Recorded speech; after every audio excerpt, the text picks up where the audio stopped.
Hi வீவோஸ், இன்னைக்கான வீடியோவில் என்ன நடக்கலாம்னு சொல்லிட்டு பார்க்கலாம். வீடியோக்குள்ள போகிறதுக்கு முன்னாடி நம்ம சேனலை லைக் அண்ட் சப்ஸ்கிரைப் பண்ணிட்டு கொஞ்சம் சப்போர்ட் பண்ணுங்க. வாங்க இப்போ வீடியோக்குள்ள போகலாம். எபிசோட் ரொம்பவே பரபரப்பாக போய்கிட்டு இருக்கு. நம்ம அயலிக்கு தான் இந்திராணி ஃபர்ஸ்ட் இம்பார்ட்டன்ட் கொடுக்குறாங்க. அதனால ரித்திகா ஜானகி இவங்க ரெண்டு பேருக்குமே செம்ம கோபம் வருது. ரித்திகா ஜானகி கிட்ட சொல்றாங்க, அம்மா இப்போ இந்திராணி முன்னாடி நம்ம எதுவும் பேச வேணாம். நம்ம எதுவும் சொன்னாலும் அவங்க காதல கூட வாங்க மாட்டாங்க. நம்ம தனியா அயலியை கூப்பிட்டு பேசிப்போம் அப்படின்னு சொல்லிட்டு ஜமுனா ரித்திகா ரெண்டு பேரும் அயலிய தனியா ரூம்ல கூட்டிட்டு போய் பேசிக்கிட்டு இருக்காங்க. இங்க பாரு அயலி, நீ தான் அனாதை பையனை கட்டிட்டு வந்துட்டல, அப்ப எதுக்கு இந்த வீட்டுக்கு வந்த? வேற எங்கேயாவது போய் தொலை வேண்டியதானே, இங்க வந்து எதுக்காக எங்க உயிரை வாங்கிட்டு இருக்கா அப்படின்னு சொல்லிட்டு ஜமுனா ரித்திகாலாம் செம்மையா அயலிய திட்டுறாங்க. அதுக்கு அயலி எதுவும் பேசாம அமைதியாவே நின்றுட்டு இருக்காங்க. அப்போ ஜமுனா சொல்றாங்க, இங்க பாரு அயலி, ஒழுங்கு மரியாதையா பொட்டி பொடிக்கையை தூக்கிட்டு இந்த வீட்டை விட்டு ஓடிடு. அனாதை பையனை கல்யாணம் பண்ணிக்கிட்டு வந்து இந்த இடத்துல உரிமை கொண்டாடிட்டு இருக்கியா? உனக்கு என்ன திமிரு இருக்கும் அப்படி இப்படின்னு சொல்லிட்டு பயங்கரமா பேசிக்கிட்டு இருக்காங்க. இதெல்லாம் கேட்ட அயலி வந்து, என்னால இந்த வீட்டை விட்டு போக முடியாது அப்படின்னு சொல்லிட்டு திமுரா பதில் சொல்றாங்க. இதை கேட்டதுமே ரித்திகா ஜானகி ரெண்டு பேரும் பயங்கர ஷாக் ஆயிட்டாங்க. எப்பவுமே எழுத்து பேசாத அயலி இப்ப என்ன புதுசா எழுத்து பேசிக்கிட்டு இருக்கா அப்படிங்கிற மாதிரி அயலியவே பார்த்துட்டு இருக்காங்க. அப்போ அயலி சொல்றாங்க, நீங்க தான் சொல்லிட்டீங்களே எனக்கு தான் கல்யாணம் ஆயிடுச்சு, இனிமேட்டு நான் யாரோட பேச்சையும் கேட்கற மாதிரி எல்லாம் இல்ல. அதுவும் உங்க எல்லாருக்குமே இனி இந்த வீட்டை விட்டு துரத்துறதுக்கு எந்த உரிமையும் கிடையாது. இந்திராணி மேடம் தான் இனி இந்த வீட்டுக்கு வர வச்சாங்க. அவங்க மேல இருக்கிற நம்பிக்கையில தான் நான் இந்த வீட்டுல இருக்கேன். உங்களால என்ன பண்ண முடியும் அப்படிங்கிற மாதிரி அயலி செம்மையா பேசுறாங்க. இதெல்லாம் கேட்டுட்டு ஜானகி அப்படி தகச்சு போய் நிக்கிறாங்க. அயலி சொல்றாங்க, இங்க பாருங்க, என்னோட வேலை முடிகிற வரைக்கும் நான் இந்த வீட்டுல தான் இருப்பேன். என்னை யாரும் வீட்டை விட்டு துரத்த முடியாது. இது இன்னும் உங்க வீடு கிடையாது, இது இந்திராணி மேடத்தோட வீடு. இந்திராணி மேடம் சொல்லட்டும், அப்புறம் நான் பாத்துக்கிறேன் அப்படிங்கிற மாதிரி சொல்றாங்க. அதுக்கு ஜானகி சொல்றாங்க, என்ன திமுரு பத்தியா இவளுக்கு அப்படின்னு சொல்லிட்டு பேசும்போது அதுக்கு அயலி சொல்றாங்க, இங்க பாருங்க, எனக்கு இப்போ கல்யாணம் ஆயிடுச்சு. என்னைய திட்டுறதுக்கோ என்னை வீட்டை விட்டு துரத்துறதுக்கோ எந்த உரிமையும் உங்களுக்கு கிடையாது. பேசாம உங்க வேலையை பார்த்துட்டு இருந்தீங்கன்னா நல்லது. அதுக்கும் மேல ஏதாவது பேசுனீங்க அப்புறம் நான் சும்மாவே இருக்க மாட்டேன் அப்படின்னு சொல்லிட்டு அங்க இருந்து போயிடுறாங்க. அதுக்கு ஜமுனா ரித்திகா கிட்ட சொல்றாங்க, என்ன ரித்திகா, இவ என்ன இப்படி பேசிட்டு போறா? என்னை எழுத்து ஒரு வார்த்தை கூட பேச மாட்டா, இப்ப எப்படி பேசிட்டு போற பத்தியா? எல்லாம் கல்யாணம் ஆயிடுச்சுன்ற திமுரு.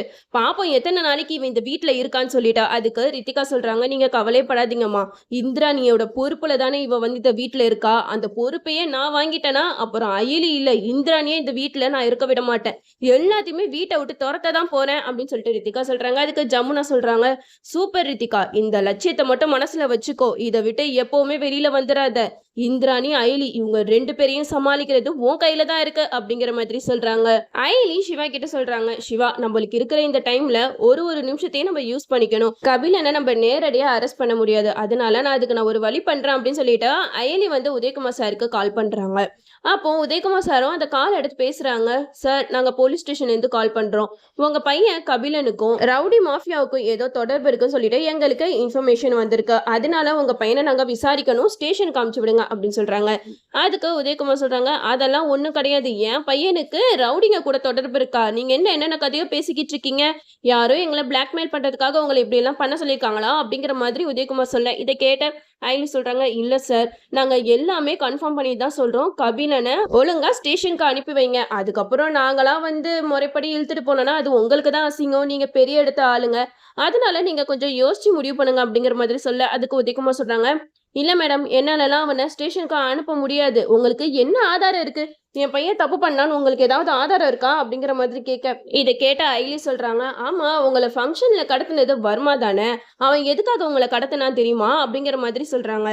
அதுக்கு உதயகுமார் சொல்றாங்க, அவன் எதுக்காக கடத்திருப்பான்? என்கிட்ட பணத்தை புடுங்கிறதுக்காக தான் என்னைய கடத்திருப்பான் அப்படிங்கிற மாதிரி சொல்ல, அதுக்கு அயலி சொல்றாங்க, அதுதான் சார், இல்ல, அவனுக்கும் கபிலனுக்கும் தொடர்பு இருக்கு. அதனாலதான் வர்மா உங்களை கடத்தி வச்சுட்டு கபிலனை பிளாக்மெயில் பண்ணிட்டு இருந்தான். இப்போ எங்களுக்கு அது ஆதாரத்தோட நிரூபிக்கிறதுக்கெல்லாம் டைம் கிடையாது, ஆனா எங்களுக்கு இன்ஃபர்மேஷன் கிடைச்சிருக்கு, எங்க வேலையை பார்க்க விடுங்க அப்படிங்கிற மாதிரி அயலி சொல்றாங்க. இதெல்லாம் கேட்டுட்டு உதயகுமாருக்கு என்ன பண்றதுன்னே தெரியல. அப்போ இந்திராணி வராங்க. என்னாச்சு சித்தப்பா, ஏன் ஒரு மாதிரி இருக்கீங்க அப்படின்னு சொல்லிட்டு கேட்கும்போது உதயகுமார் என்ன விஷயத்தையும் சொல்றாங்க, இது மாதிரி கபிலனை ஸ்டேஷனுக்கு வர சொல்றாங்கம்மா, அவனுக்கும் ரவுடி கும்பலுக்கும் ஏதோ தொடர்பு இருக்கா அப்படிங்கிற மாதிரி எல்லாம் போலீஸ் சொல்லிக்கிட்டு இருக்காங்க. இப்போ கபிலனை விசாரணைக்கு அழைச்சிட்டு வர சொல்லியிருக்காங்க இந்திராணி, எனக்கு ரொம்பவே பயமா இருக்கா அப்படின்னு சொல்லிக்கிட்டு இருக்கும்போது இந்திராணி சொல்றாங்க, நீங்க எதுக்காக சித்தப்பா பயப்படுறீங்க? நம்ம கபிலனையே கூப்பிட்டு விசாரிப்போம். அவன் கிட்ட கூப்பிட்டு விசாரிச்சுட்டு அவன் மேல எந்த தப்பும் இல்லைன்னா அவன் தைரியமா போயிட்டு போலீஸ் ஸ்டேஷன்ல எல்லா விஷயத்தையும் சொல்ல வேண்டியதானே அப்படிங்கிற மாதிரி இந்திராணி சொல்றாங்க. அப்போ கபிலனை கூப்பிடுறாங்க.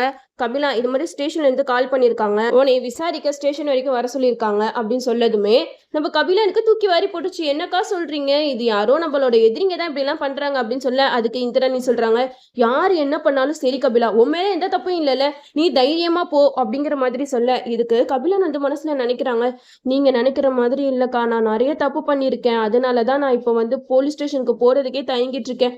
நீங்க என் மேல எவ்வளவு நம்பிக்கை வச்சிருக்கீங்க, ஆனா அந்த நம்பிக்கைக்கெல்லாம் நான் துரோகம் பண்ற மாதிரி நிறைய விஷயத்த பண்ணிட்டேனே அப்படின்னு சொல்லிட்டு கபிலன் வந்து யோசிச்சுட்டு இருக்காங்க. அப்ப இந்திராணி கேக்குறாங்க, என்ன கபிலன் எதுக்காக யோசிச்சுட்டு இருக்க அப்படின்னு சொல்லிட்டு கேட்க, அதுக்கு கபிலன் சொல்றாங்க, இல்லக்கா இப்ப என்ன பண்றதுன்னு தெரியல அப்படின்னு சொல்லிட்டு யோசிச்சுட்டு இருக்கும்போது கபிலன் சொல்றாங்க, அப்பா உங்களுக்கு எந்த நம்பர்ல இருந்து கால் வந்துச்சு அப்படின்னு சொல்லிட்டு கேட்கும்போது அந்த நம்பரை கொடுக்குறாங்க. அந்த நம்பர் வந்து அயலியோட நம்பர். ஸோ நம்ம கபிலன் வந்து ஒரு பிளான் பண்றாங்க, அப்போ இந்த போலீஸ் ஆஃபீஸரா யாரு நம்மள மிரட்டுறான்னு நம்ம கண்டுபிடிக்கணும், இந்த நம்பருக்கு கால் பண்ணுங்க, ஒருவேளை அவங்க நம்ம வீட்லயே கூட இருக்கலாம் இல்லையா அப்படிங்கிற மாதிரி சொல்ல, அதுக்கேற்ற மாதிரி இந்திராணியும் அயலியோட நம்பருக்கு கால் பண்றாங்க. அயலியோட போனு ரிங் ஆயிட்டு இருக்கு.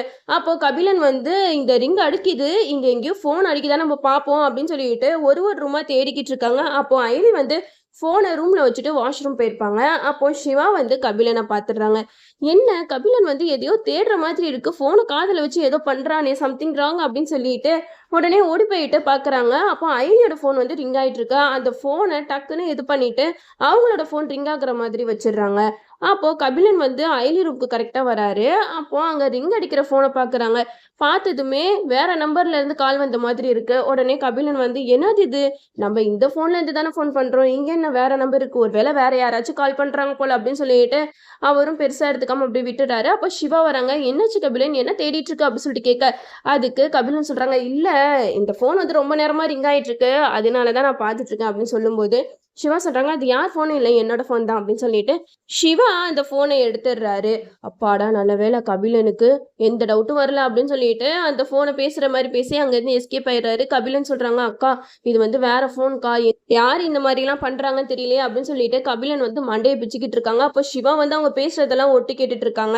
அப்போ சிவா மனசுல நினைக்கிறாரு, இவங்களுக்கு எல்லாம் டவுட் வந்துருச்சு, சோ நம்ம ரொம்பவே ஷேரா இருக்கணும் அப்படின்னு சொல்லிட்டு அயலி கிட்ட போய் சொல்றாங்க, அயலி இப்ப என்ன நடந்துச்சு தெரியுமா அப்படின்னு சொல்லிட்டு சொல்ல, அதுக்கு அயலி கேக்குறாங்க, என்னச்சு சிவா ஏன் இவ்வளவு டென்ஷனா இருக்கா அப்படின்னு சொல்லிட்டு கேட்கும்போது சிவா நடந்த விஷயம் எல்லாத்தையுமே சொல்றாங்க. கபிலனுக்கு நம்ம மேல டவுட் வந்துருச்சு, இப்போ உன்னோட நம்பர்ல இருந்து நீ கால் பண்ணல, அந்த நம்பருக்கு கால் பண்ணி அவங்க எங்க இருக்காங்கன்னு கண்டுபிடிக்க ஆரம்பிச்சிட்டாங்க. சோ அவங்களுக்கு சந்தேகம் வந்துடுச்சு, அவங்க தேடுற போலீஸ் ஆபீசர் இந்த வீட்டுல தான் இருக்காங்க அப்படின்ட்டு அவங்க சந்தேகப்பட்டுட்டு இருக்காங்க, நம்ம இனிமேட்டு உஷாரா இருக்கணும் அயலி அப்படின்னு சொல்றாங்க. அப்ப அயலி சொல்றாங்க, இதை எப்படி சிவா நீ மாத்தி வச்ச அப்படின்னு சொல்லிட்டு கேட்கும்போது சிவா சொல்றாங்க, கபிலன் வந்து எதையோ தேடிட்டு இருந்தான், அப்பயே எனக்கு புரிஞ்சிருச்சு, சோ இவங்க வந்து ஏதோ பண்ண போறாங்க அப்படின்னு சொல்லிட்டு அதனாலதான் போன் ரிங் ஆகும்போது டக்குன்னு போனை நான் மாத்தி வச்சுட்டேன் அப்படின்னு சொல்லிக்கிட்டு இருக்காங்க. அப்ப அயலி சொல்றாங்க, நல்ல வேலை பண்ணு சிவா, நீ மட்டும் இந்த மாதிரி பண்ணல, இந்நேரம் நம்ம கண்டிப்பா மாட்டிருப்போம், நம்ம வேலை முடிகிற வரைக்கும் நம்ம கொஞ்சம் ஜாக்கிரதையா தான் இருக்கணும் அப்படின்னு சொல்லிட்டு சொல்லிக்கிட்டு இருக்காங்க. இந்த சைடு இந்திராணி கபிலனை சொல்றாங்க, கபிலா நீ தைரியமா போலீஸ் ஸ்டேஷன் போ, அடுத்து என்ன நடந்தாலும் அக்கா நான் பாத்துக்கிறேன் அப்படின்னு சொல்லிக்கிட்டு இருக்காங்க.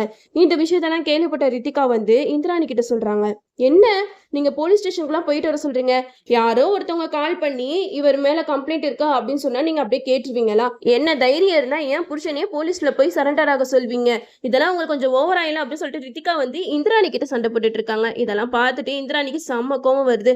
இங்க பாரு ரித்திகா, இது எங்களோட விஷயம், இதுல நீ தலையிடாத, இதுல என்ன நடந்துச்சு ஏது நடந்துச்சுன்னு தெரியாம நீ தேவையில்லாம பேசிக்கிட்டு இருக்காத அப்படின்னு சொல்லிட்டு ரித்திகா கிட்ட சொல்றாங்க. அப்ப ரித்திகா சொல்றாங்க, கபிலன் உங்க அக்கா பேச்சையே நீ கேட்டுட்டு இருக்கல, அப்போ நீ ஜெயில கம்பி என்ன வேண்டிதான் அப்படிங்கிற மாதிரி சொல்லும்போது கபிலனுக்கு செம கோவம் வருது. ரித்திகாவை பிடிச்சு கத்துறாங்க. எபிசோட் வேற லெவல்ல இருந்துச்சு சொல்லலாம். சீக்கிரமா நம்ம கபிலனை போலீஸ்ல பிடிச்சிக்கிருக்கணும், அப்பதான் ரித்திகாவுக்கு பெரிய அப்பா வச்ச மாதிரி இருக்கும். சீக்கிரம் நம்ம அயலி இதெல்லாம் பண்ணாங்கன்னா சூப்பராகவே இருப்போம். நம்மளும் வெயிட் பண்ணி பார்ப்போம். ஓகே வியூவர்ஸ், இந்த வீடியோ உங்களுக்கு பிடிச்சிருந்தா லைக் பண்ணுங்க, மறக்காம நம்ம சேனலை சப்ஸ்கிரைப் பண்ணிருங்க.